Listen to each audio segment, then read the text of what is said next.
A very good morning, good afternoon, or good evening, wherever you are joining us from. Welcome to the Systemic Diversity and Inclusion Group. This is SDIG Live. A live session, a live event. They've started. Headed up by Dr. Karen Walker. Headed up by one of our directors, Dr. Karen Walker. Who today is meeting with Professor Namita Rajput, Associate Professor with a history of working in the higher education industry, specifically in business planning, analytical skills, lecturing, curriculum development, and public speaking. Dr. Walker's second guest, Michael Epps, a chartered financial planner, is a managing director with a history of working in the financial services industry. And Michael is skilled in portfolio management, risk management, customer service, personal financial planning, and financial planning. Today, they will be talking about the causes of poverty and bridging the wealth gap. So asking the president of SDIG, Dr. Joseph Noyer, to just take himself off of mute and join us for a moment to introduce SDIG briefly, and also to introduce the director who will be moderating this session, Dr. Karen Walker. So, Dr. Noyer, if you'd be so kind, just unmute your microphone, and if you'd like to do a short introduction, that'd be very helpful, sir.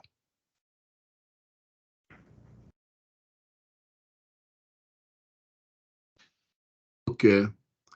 Thank you so much for coming. Adam, thank you so much for organizing this.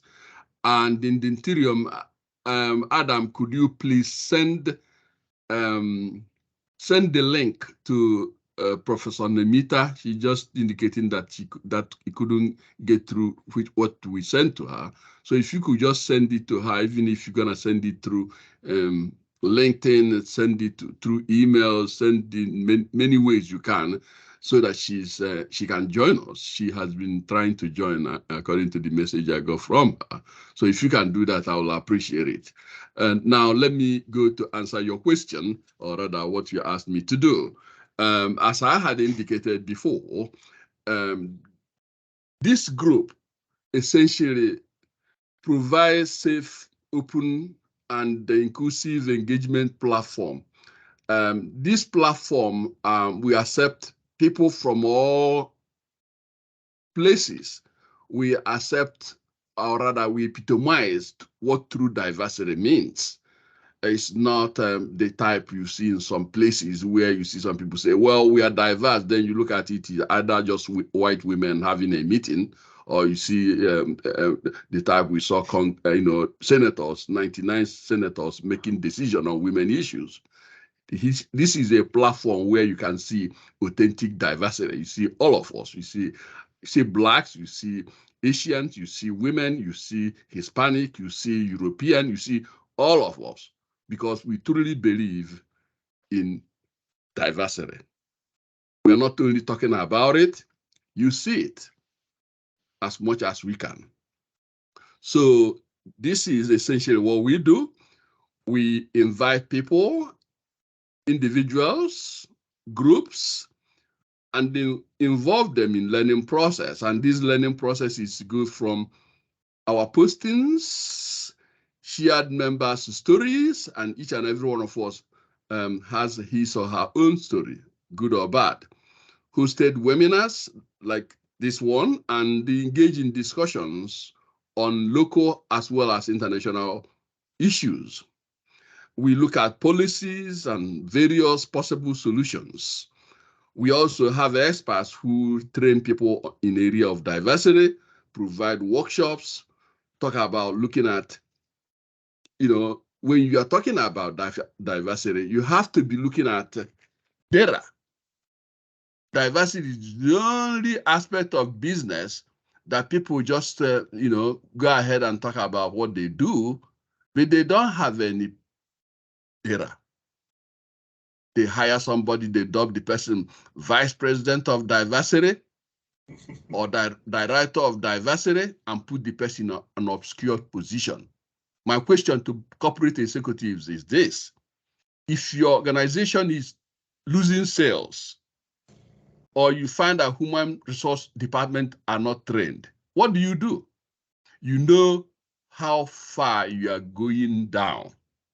It may be 2%. You say, you know what? We're going to set a goal.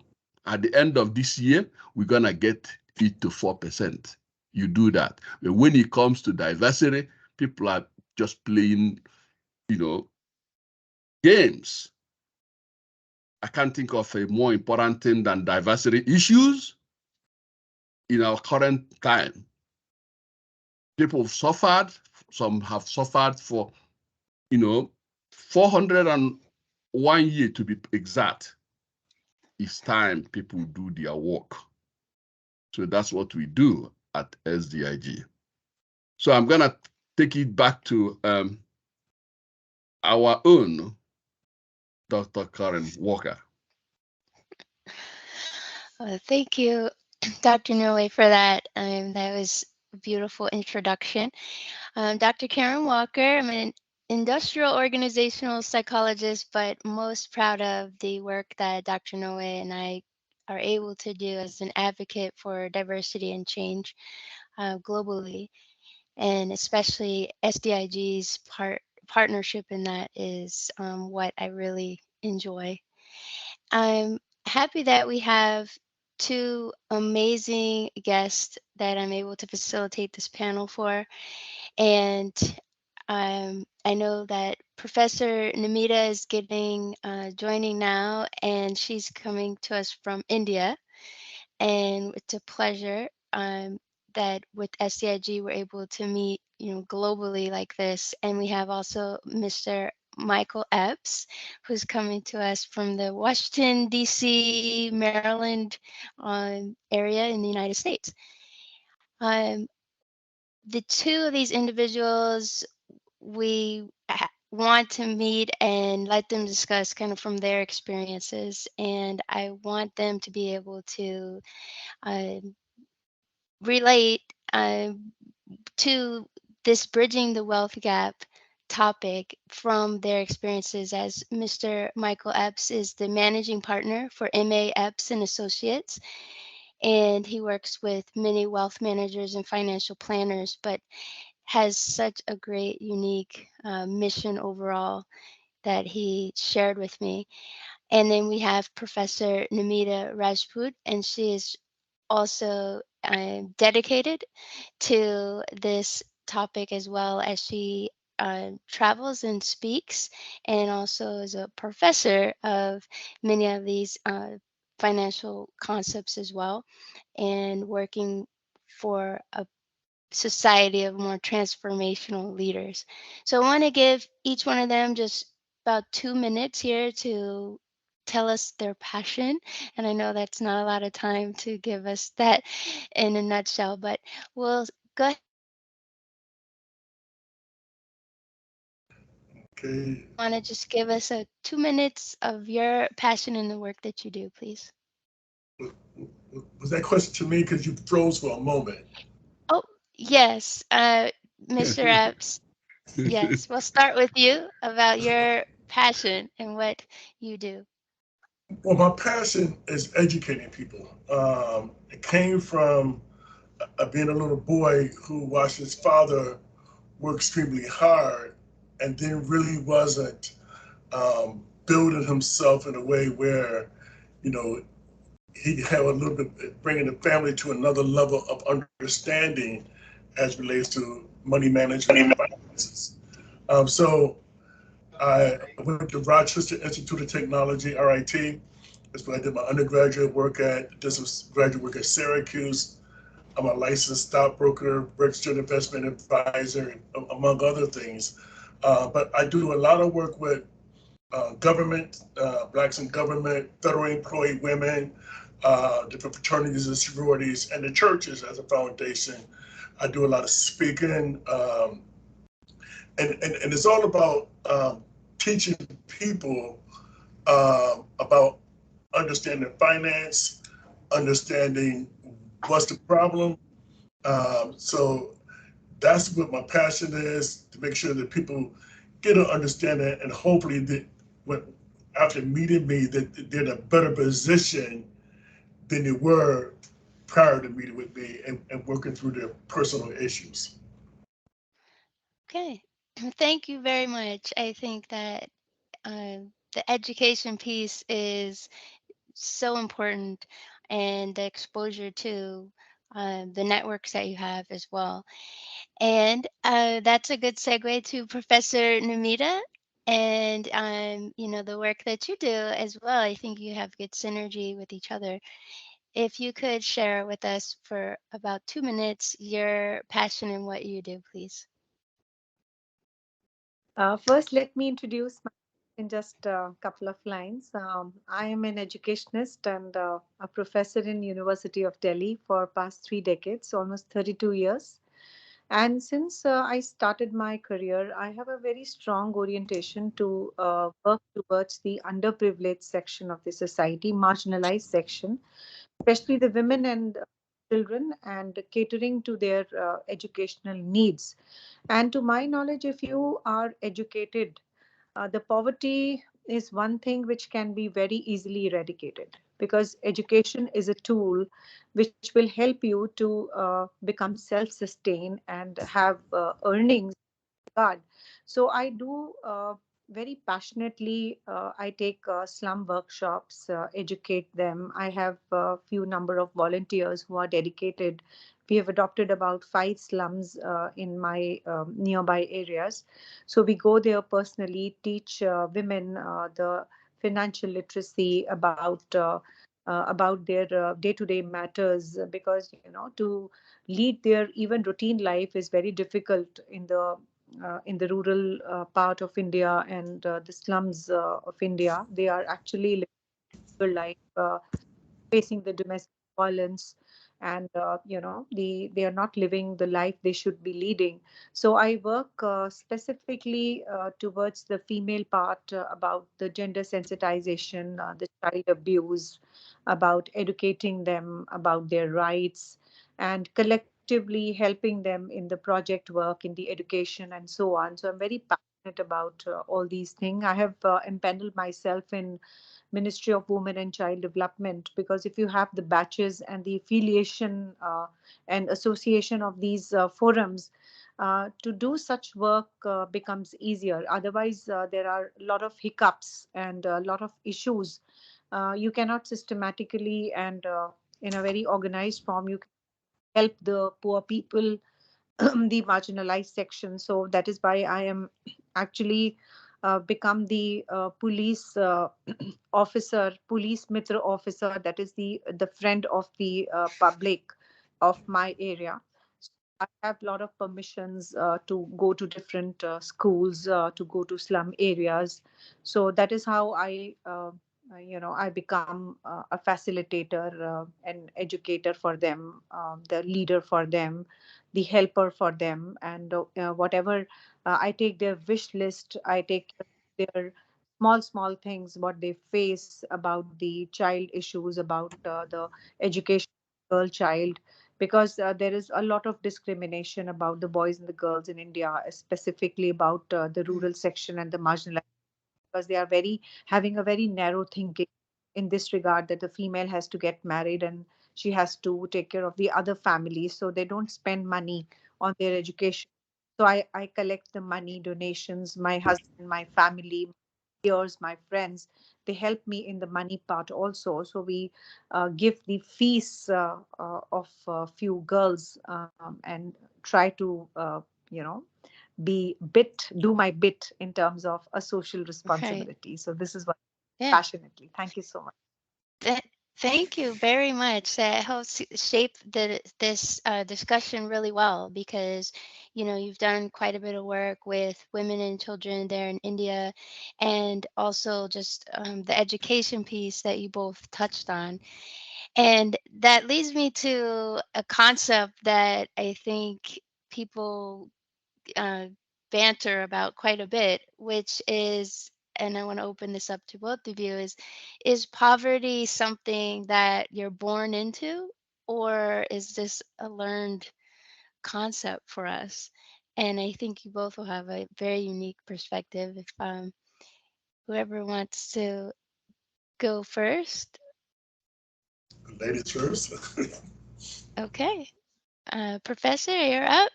Um, in your experience, do you think is something you're born into, or is it something that's learned? And you'll have to take off mute, please. So Okay. basically, the question is poverty something you're born into or learned, right? So poverty is a very Yes. complex issue, and that is influenced by a number of factors, and it is not solely determined by whether a person is born into or acquires it through their experience. Some people may be born into poverty due to their family and socioeconomic status. But poverty can also be caused by, these systemic factors like economic policies, the lack of opportunities, and other social and environmental factors also. So poverty can be intergenerational, which means that those who were born into poverty face significant obstacles to escaping it due to limited access to resources, education, healthcare, and opportunities. So they might Mm, lack social networks, skills, and the knowledge to break that cycle of poverty. And it is very essential to note, however, that poverty is not solely the result of a person's upbringing. Poverty can be caused by the external factors like socio-economic fluctuations, then about the political instability, discrimination, then unequal distribution of the resources. So people can experience poverty later in life because of variety of reasons, to my knowledge, and including the job loss, including the illness, and also because of the natural disasters. And poverty is not solely is a result of the individual actions or attitude. So individual decisions and the actions can also play a role in escaping the poverty, but the okay. systematic fears and the what do you call the structural issues, they are also responsible for it.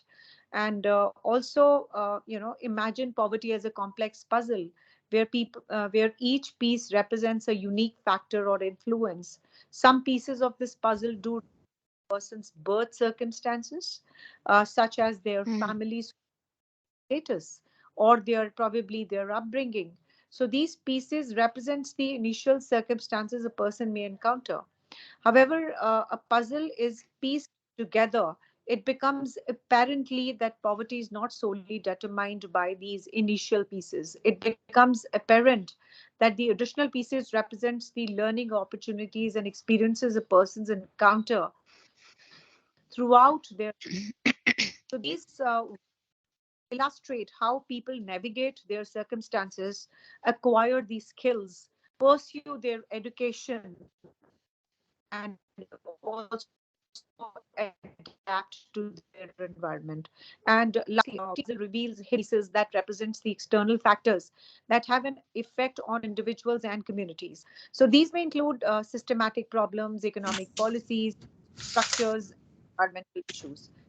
So in this imaginative interpretation, the poverty puzzle illustrates that some elements may be present at birth.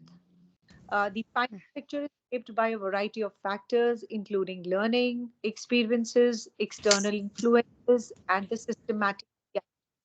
So each element contributes to the overall picture of poverty, emphasizing the complexity of the problem and the need for the comprehensive solutions also that addresses multiple facets of poverty. So that was from my side. Yes, thank you Uh, very much. I really enjoyed that. And also, I think we'll touch a little bit more on some of the concepts you brought up because I'd like you to explain for the audience and others, some of the terminology that you used when you were talking earlier as well. And then the concepts of financial literacy, right? I mean, that is just really key. Um, well, let's hear from Mr. Epps. And do you think poverty is something that you're born into, or is this something that's learned? well, since I come from a different part of the world, I have a little different paradigm. I believe that for me, as a black man in America, it started out as systemic.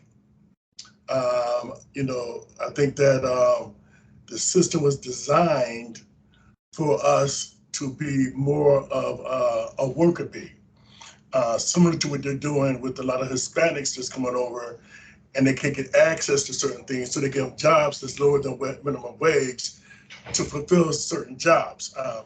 But I believe that you could be born into it, and when you're born into it, I believe there's a lot of social dynamics involved with it. But I also believe, and it's documented that at least in this part, that you can come out of it through education. A lot of the people um, in my background, where I came from, like right now, I do a lot of work in the Baltimore area. I lived in Philadelphia, Brooklyn, a lot of other places where they have ghettos where a lot of people are socialized and taught to believe that this is it. There's no way out. Mm, And and right. and and, and I did some research. There was some research that was done on why most people, and this from the financial world, remain in their circumstances or don't move forward. And the number one reason, and I asked this at a lot of my presentations, why do you think people don't retire successfully, don't move forward, don't normalize their lives the way they want to? And people saying access to information, or they don't make enough money, they don't do different things. Mm, And the number one reason we found out is behavior. That's the number one reason why a lot of people, at least in this part, not moving up to different levels, because there is resources that are out there. There are grants and scholarships and educational and training facilities. There's all types of resources that are out there to allow you to sustain yourself in the meantime and work your way out of the situation. But because our behavior and the way we're socialized, we don't take advantage of it, mm, especially for younger black men.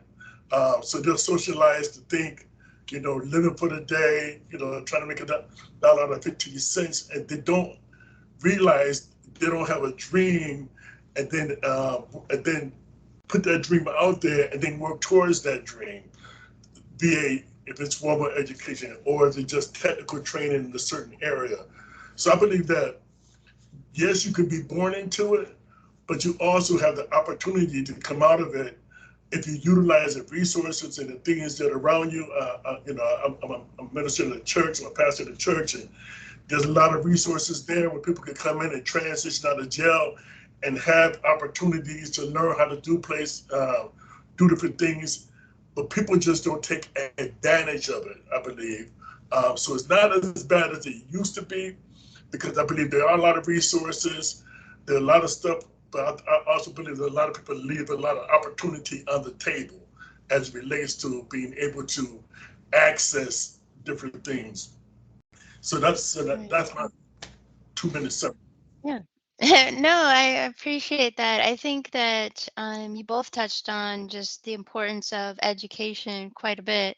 And then now I like how you brought up, Mr. Epps, about, the access, right, to that information, and then maybe your willingness to participate from what you've learned in the past.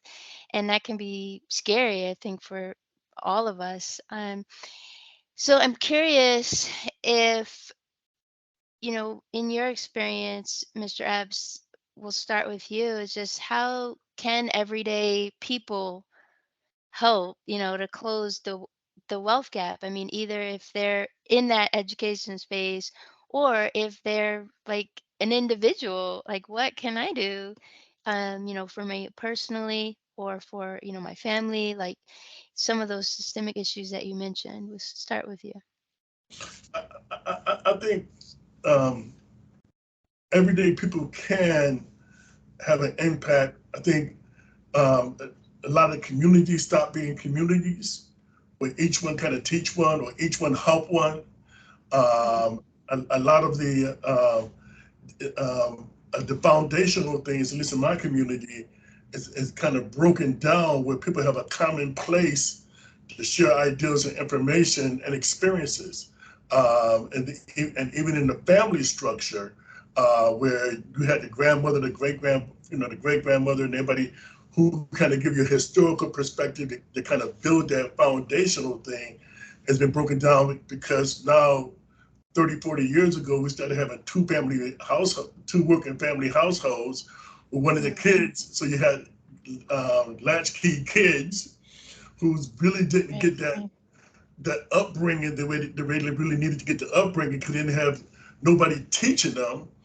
And then when you get a few minutes to teach them late in the evening, you're going against all day of the internet and worldwide exposure to stuff that they may not be ready for, or you don't understand how much they actually know and not saying. Right. So I guess I believe that if people kind of pause and take the time to say, you know what, I'm gonna learn something and then try to teach somebody else, or that young lady is doing, even in small groups, like I do. I go around and I did a presentation actually Saturday, last Thursday, and it was all about teaching people different concepts in financial planning, because most of the guys who do what I do, they only want to deal with the top 5% of America. They don't care about, you ain't got $500,000 or $1 million, they don't even want to talk to you. Wow. That's the truth, because they don't make money unless they're moving large amounts of money. But I believe if you plant the right seeds, that it'll come back to you. So I believe if individuals decide to help each other, change that perspective of, trying to get ahead for myself, but help the whole community get ahead, I think that'll go a long way with educating people, giving people opportunities, showing them what opportunities are at, so people can, get a sense of dignity, which is kind of lost in our community. So. Right. Yeah, no, I appreciate that. And I think it's welcoming for people to know that, everybody's not an expert in this, and that's okay. And to be able to seek out the resources to learn the elements that would be most helpful for, your community or your family. And I think that's the first step sometimes can be difficult, is, knowing where to go and knowing who to ask. But I think that you make a good point about that. I mean, if you can make that step, there is plenty out there. For Professor Namita, the same kind of question to you is, how, and you're in a different part of the world, but how can, the individual or everyday people kind of help to bridge this wealth gap? Okay. So, in my opinion, there are various actions which can have a very significant impact on reducing the gap between poverty and wealth. Like, give you a few examples where the individuals can contribute. Like, the first is your education consciousness. Educate yourself and others on the causes and effect of poverty. and in fact raise the awareness in your community of the difficulties faced by the poor and the necessity of addressing the wealth gap. This is number one. The second is your supporting the local initiatives. So we need to participate in the local organizations and the initiatives that aim to elevate the some kind of support programs that can provide education, training, and then job placement and other services to those in need by donating time, resources, and the skills. And also, being ethically and responsibly when purchasing goods and services, we have to make some informed decisions and support the business that prioritize the ethical labor conditions, sustainable business practices, and the fair trade. So by doing so, you could contribute to create a more equitable economic systems and support the business that provide a decent wages and the working conditions, and also some kind of mentoring and sharing of the skills. So we need to share the expertise and the abilities with others, offer the guidance, support, and opportunities for the personal and the professional development of the individuals, and from disadvantaged backgrounds. So by teaching these, the practical skills or providing the access to the training programs, we can still help in bridging the skill gaps and contribute to the organization's initiatives that could, microfinance loans to the low income communities, promoting entrepreneurship in those communities by allowing the people to start their own business, gain access to the financial resources. So, these things can be really helpful on the individual level to bring economic situation, improve the economic situation, and help in the eradication of poverty. Then also, we need to, engage in advocacy also, to participate in advocacy efforts to address the systematic issues that contribute to poverty, support the policies that promote the equitable wages, housing, and of course, access to quality education, healthcare, and the social safety nets. So we need to write to your elected officials, take part in peaceful demonstrations, and also join the grassroots movements. That is really going to help promote the reduction of the poverty and also the economic, equality. Last but not the least, engage in responsible philanthropy, counter the challenges and the stereotypes and the stigmas, like promote empathetic and comprehension by challenging the poverty related stereotypes and stigma, encourage the conversations like we are doing that foster the compassion, empathy, and also by the cognizant of the language and attitude you employ when discussing the issues related to poverty. So promote access to financial services, tools of the marginalized communities, support of the financial inclusion. So this could entail supporting the initiatives that the provide the financial literacy training, and also advocate for the fair banking practices and donating to the organizations working to expand the financial inclusion, the vote responsibility.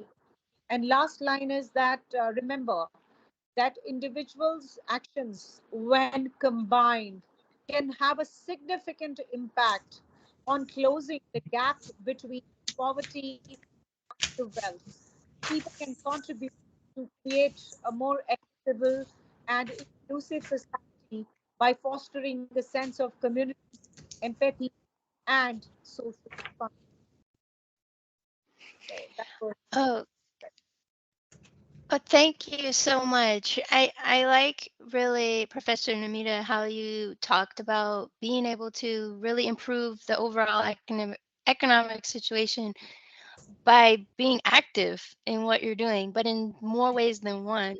I think I hadn't even really thought about, just the little things that you mentioned there that just personally, that I may do or I can do more of. And I think participating in local events, because that is part of the education process, but also, the job training that you mentioned. And I think, Mr. Epps, you talked about that too, about, each one teach one, that, if you're able to going to help out the community by also teaching others what you've learned, that can really make an impact in improving the overall economic situation.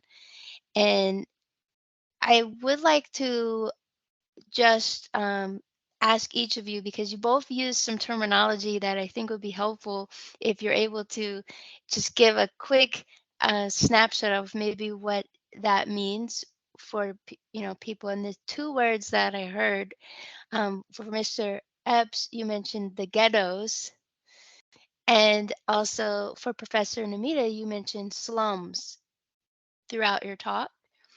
And just for our audience and others that may watch this on demand, if you could give us an idea of what that, looks like, feels like, what is that, terminology. So just educate us a little bit in what that concept means. So Professor Namita, if you could just briefly on what you were talking about with slums. Yeah, talk about slums. It is that part in the urban India which is marginalized, and they are not able to have even one meal a day. They are the daily wagers, and they live a very meager life. They are not having their own houses, so they just put some cloth and some, the temporary houses, and everyone lives in a very small tent tent type of a situation, like 6 7 people are living in one small room, and that room is also a semi pakka structure, or a it's not of a concrete, but things which are from the waste and wood and everything, just make a temporary setup. So whatever they have is very, very meager. They don't have even fine clothes to wear, nothing nutritious they eat. So we try and reach out with them and try to work at the grassroots level, so that we understand their real challenges. Like I go to them, I ask specifically about what problems are you facing, and try to be a facilitator to them, note down their issues.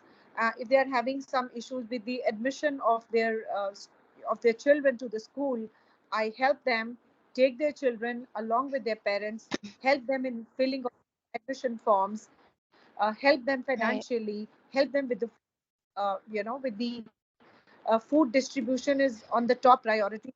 If they are not having the food, they don't have the energy to work. And the most important thing is the violence what they do with the women, because once they are not able to make their both ends meet, they are agitated, they are rude with their wives and with their daughters. And there is Mm, a problem of getting them married at the early age. So we take care of right. the different which is surrounding them in their routine problems, and try to be try to give them good solutions. This is what we mean about slums and Yeah. their lives, and this is what I actually closely Thank do you. for last 7 years. Oh, wow. Thank you so much for that. And I think that it helps, us kind of understand what that looks like a little bit better. And for you as well, Mr. Epps, just the terminology you use, of different places, New York, and the different places that you've been, Baltimore, and the things like that. And you mentioned the Well, what okay. that brings for you. For me, it's an area, just neighborhoods where there's high crime, low low jobs, a lot of poverty, a lot of violence, um,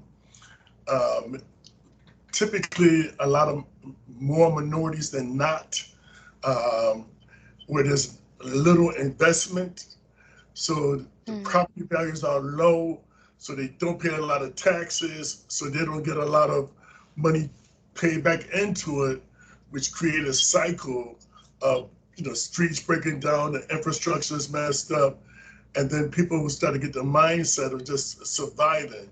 So I would say it's a neighborhood, 6, 7, 10 blocks, depending on which city you're in, where you have, you know, high crime, a high concentration of gang violence, poverty, and typically a lot of minorities are in those situations and stuff.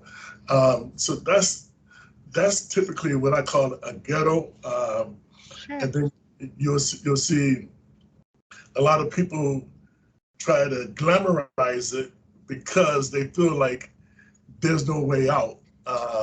And I think that in those ghettos, they're targeted by major corporations, banks, insurance companies, other places, like payday loans or things of that nature.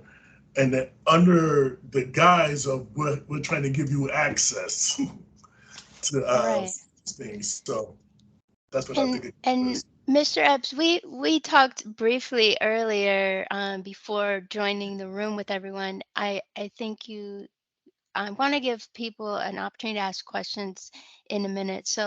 But I did want you to at least share what you shared with me about the financial kind of institutions and some of the systemic issues there. And I'll give you a chance as well, Professor Namita, but just some of those systemic problems that you've seen with poverty in your industry as well. Yeah, and I got an Well, article. we'll start with Mr. Epps, and then go to you, Professor. Okay. Go ahead. I got an article out of, I think it was the New York Times, where they talked about, and they give a lot of statistics about the systemic targeting, if you will. And I was sharing with you how a person could go to the store, write a check or swipe a card, and they're $2 short. So it overdrafts their account. So they immediately get hit with a $35 fee. And if they don't correct it in 3 days, you hit with another $35 fee. And another 3 or 4 days, you get hit with another $35 fee. So for $2, you end up paying $105 in fees. Wow. So, and to the point where the banks said last year or each year make about $11 billion in overdraft fees. Then these check cashing companies, because we don't have bank accounts, so they go to these companies to go cash their check, and they charge anywhere from 1% to 10% of their check. So those check cashing companies making about $1.6 billion just to give you back the money that you earned. So if they charge you 10%, you work 4 hours just to cash your check. And then you have other companies that know that you're short, so they give you what they call a payday loan. They give you some money today, and you pay me back when you get paid. And that's another way, and that's another area where they're earning about $8.2 billion a year just in fees. Wow. So these guys are making billions and billions of dollars off of the poor. And then when we talk about raising their rates and raising, paying them more money, well, let me tell you what happens. The rent went up about 8 to 12% per year in the last 5 years. So now they're paying about 50 to 60%. Well, we are 60, 70% more in rent. And the whitewashes any raises that they got, and then inflation is really killing things. A bag of chicken wing that cost $2 2 or 3 years ago. I was reading an article that a bag Wingstop is paying $4 for that same bag. So the cost of living is another way where people are really being targeted. They're really being disenfranchised. And then on one hand, we'll say we give them more, we may be giving them more, but then we have companies that come and different institutions that come and try to pick away at it, and you're still in the same situation. And I'll share this with you. I have a sister that works at a bank, and she was telling me that some people live off of the overdraft fees. They'll go to the bank, store, buy $150 worth of food, and they know it's going to overdraft, so they end up spending $200 for the $100, and then when their check comes at the end of the month, it whitewashes it and then start the system all over again, and the bank is just making you know, and I think I read the article, anyway from $500 to $1,000 a year off of each person through that particular system. So there's a lot of things that's out there, you know, that we can educate people on, but we really gotta, like Dr. said, she said, you know, be more proactive and changing some of the rules. But you know, you don't have this targeting going on or redlining and stuff like that. And then even because you give them more, and I'm talking about the problem in this area is being taken away. So it's like, you know, you can't manage. So it's real difficult. So you do need to be talking to your congressmen, your senators, and things of that nature. But people are not aware up to the level of how, you know, of how people are making money off of these seamless things that they're trying to help you with. Yes, it's quite a bit of systemic issues in there that you mentioned. And those statistics are just mind blowing how much money they're making off of, you know, these little errors that probably if you knew more about it, you could understand how much of an impact that is on, you know, just the economic situations. Um, we do have a couple people that I'd like to give an opportunity to ask questions to, each of you. And I know we're running short on time, so, but Professor Namita, I do want to give you about a minute to just give us your perspective as well on the systemic issues before we go to Yeah, yeah. questions. Okay. So there are some systemic problems which you see, you know, with the poverty around the globe. So like widening income disparities between the wealthy and the poor. They erect systematic obstacles for the individuals and also to the communities to escape the poverty. The inequality in the wealth, resources, and the opportunities can actually perpetuate and, you know, increase the poverty. Again, access to education, unemployment, underemployment are very significant contributors to the poverty, particularly the lack of the decent and the stable employment opportunities. Numerous individuals struggles with unemployment, low wages, poor working conditions, and even the lack of job security. And I think these things are magnified after COVID-19. So that this discrimination and social expulsion, inadequate social protection systems, and the individuals who lack access to the banking services, specifically the credit and the financial inclusion, are unable to save, unable to invest, and also access capital to launch the business or pursue the opportunity. So this restricts the economic autonomy and perpetuates the Right. poverty. So last is your, I think, the weak governance and the corruption. In Okay. the ineffective poverty reduction efforts are actually hampered by the poor governance, corruption, and the lack of transparency. And specifically, the misappropriation of the funds, ineffective regulatory framework, and ineffective public institutions can reduce the effectiveness of poverty elevation program and perpetuate poverty. So that's all from Wow. my side.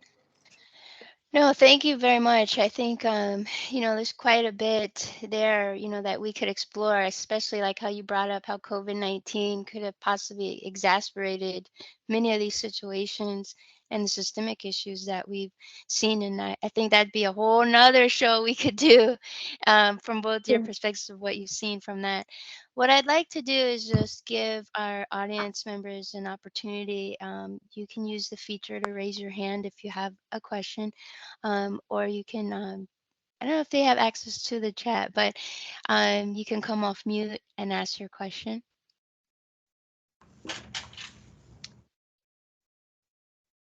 I see Dr. Noe has his hand up, so I will go ahead and go to him. Dr. Noe? Yeah, I want to thank these brilliant people, and I want you to get them back. They really deciphered the critical core issues that are often, touch on the edges. I love this team. And of course, Karen, thank you so much for moderating this. It seems to me that as I listen to both of you, we have these terms people come up with to sustain what we know keeps the thing going. If you are poor, they put you in this kind of location where, if you really look at it broadly, you find that you can't win. The names slum and ghettos, they appear to have a lot of similarities. It reminded me of a former Harvard professor, Wilson, who wrote a book saying, when work disappears, the extended consequences of it. So what I want to say, let me ask the question before Karen calls on me here, is for you to tell us, in this type of situation, I know you mentioned some things, but I still think that it's impossible. How can somebody actually progress like those who may be privileged to be in their locations, whether they were born in it or they have what I call cultural capital, where they have networks that could enable them to shift? What would you tell people who don't have those resources? How can they move? Sure, yeah. Let's hear from Mr. Epps first, if you could. Is there more tangible things that people can do, or that you would recommend? Yes, at least in my areas, there are a lot of organizations, nonprofit organizations, churches, community organizations that are concerned with a lot of these issues. The issue is really not having enough people who understand it from a professional perspective or educational perspective to shine light on the issues that they should be concerned with. Going back to the basics, years ago they should have at least economics, home economics in school, but now they don't have that any longer. How do you balance a checkbook? You don't even have checkbooks any longer, So just, so what are the tools that you can use? I know one company that I was affiliated with, they had a whole program that was geared toward educating high school kids. And they had games and stuff that they play to teach them financial responsibility. They give them a budget, they go buy cars and houses, and they run out of money, so they had to make choices and things of that nature. So I believe that there is a lot, like I said earlier, opportunities, at least in my community, where people can have resources to go get things. There's books and stuff like this. One gentleman I know who wrote a book called "Closing the Racial Wealth Gap." Then there's, I do a lot of stuff through the churches, teach a class on biblical financial planning, financial mistakes in the Bible. So I think there's a lot of resources that are out there, at least in this community, that people don't know about. I think because of their behavior, they don't care about it. They're not thinking about it. And then the ones that are thinking about it, they do get access to it because people are coming out to these different programs. They are joining these different forums and stuff like that. It just needs to be more robust. Yeah. Yeah, I appreciate that. Um, we're running close on time, but I would like to hear, Professor Namita, what, from Dr. Norway's question, what can, individuals do really in these, extreme poverty situations? Yeah, actually, when you talk about the individual role, in this regard, so I personally believe that instead of corporate social responsibility, the concept, it's like giving back to society. We should have the individual social responsibility, which should come from within. So, this can actually be inculcated in a personality of an individual with the help of education. So, what I feel is that when there is a partnering associations with the government, with the private people, with the non-profit organizations, with the people who are actually ready to volunteer. So we have to see them in one frame and find out some tangible solutions. And actually work at the grassroots level. So it should be like Right. unit by unit and small pieces by small pieces that we can build up. And eventually if individuals they make a circle of breaking the vicious circle of poverty, we can actually do it. So it is all Yeah. about how the individual thinks. So we can always transform an individual thinking by having some kind of workshops or programs Right. right from the childhood, so that they have a different mindset altogether when they grow up. And they should volunteer themselves to play a very pivotal and important role in eradication of the poverty. This is what I personally feel, and this is what I've Yeah. actually learned from my own experience. Yeah, no, I appreciate that so much, because I think what you're talking about is just this kind of mindset to everything, and the proactive approach that you each touched on, about, not kind of just sitting back, but actually being proactive and taking action, where you are, whether it's in your community, in your family, for yourself to learn. I really appreciate that. And I think I second what Dr. Noe said, is we might have to have you both back on to do a follow-up to this. I mean, it's been so amazing, and I know we're short on time. So I would like to give Dr. Noe a chance to close us out.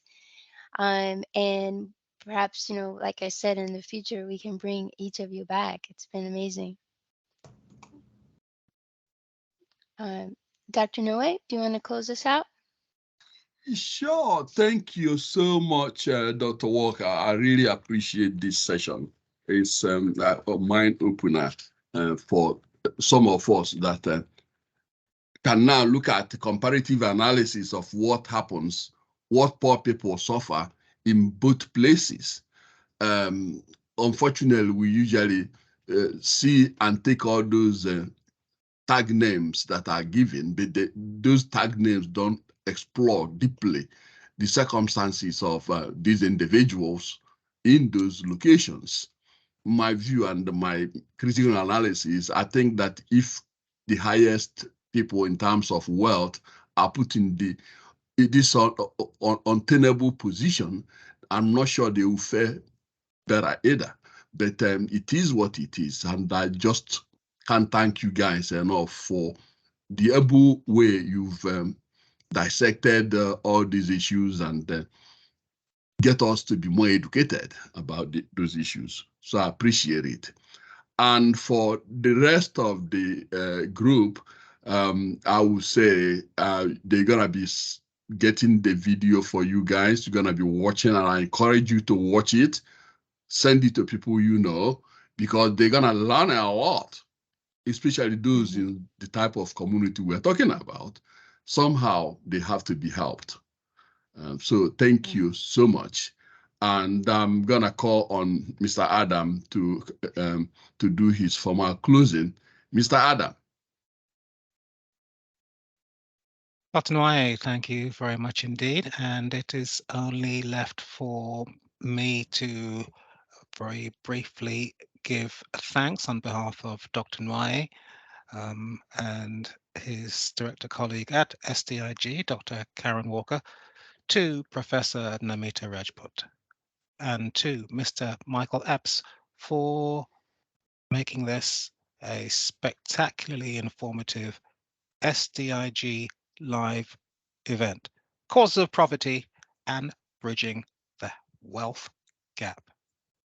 If you're joining us on YouTube, then you will have the opportunity to click on any of the links for our guests, for Dr. Walker's guests today, both Professor Rajput, LinkedIn, and her university address, and of course, the Managing Director of MA Epps and Associates, Mr. Michael Epps. If you'd like to find out more about the Systemic Diversity and Inclusion Group, then details are on your screen. You can reach us at systemicdiversity.org. And of course, we have an online brochure and an academic journal as well. So do feel free to join us if you are able and when you can. In the meantime, from London, from the UK, from the US, and from India, this is SDIG saying good night, God bless, and be well. Good afternoon from East Coast. Right.